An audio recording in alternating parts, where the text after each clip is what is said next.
Machiegni kendo oganda mani kod ng'ol okwa mondo ndikre ayanga kod duol mochung'ne oganda mantie kod ng'ol NCPWD mondo migiyud thuolo mag yudo chenro mopogore mag piny owacho. Director mathieth e kaunti ma Ndaragwa Dr. Martha Mwathi kaachiel kod MCA manogwelelo oganda man kod ng'ol Joyce Munywa owacho ni duol mar NCPWD nitiere kod ting' mar neno ni jok mantiere kod ng'ol oyudo kony kaka ginyalo dak e ngima makare.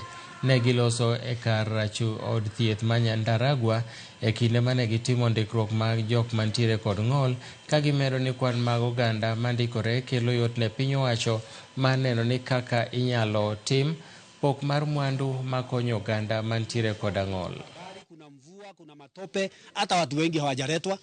Hata kama ukiona hawa watu wako hapa, huu mwati unaona hapa, hii ni hata ni quota ya wale ambao wako katika Ndaragwa sub county.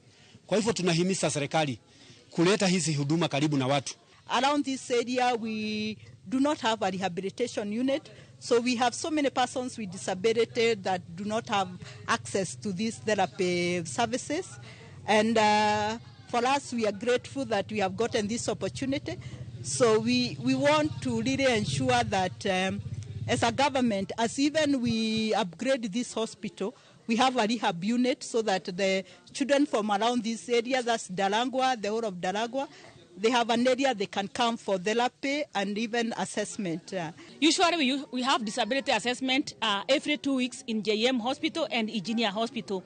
And so as a county government led by our governor, Dr. Kerry Badrisha, we felt that the people of Ndaragwa could be left out. And we know that most of these people who are living with disability, they are not able to travel far. So we felt that we need to come near them to bring services closer to the people. So that is why we came today. We brought the health workers who are doing the assessment from JM and from Engineer today so that they can do this assessment here.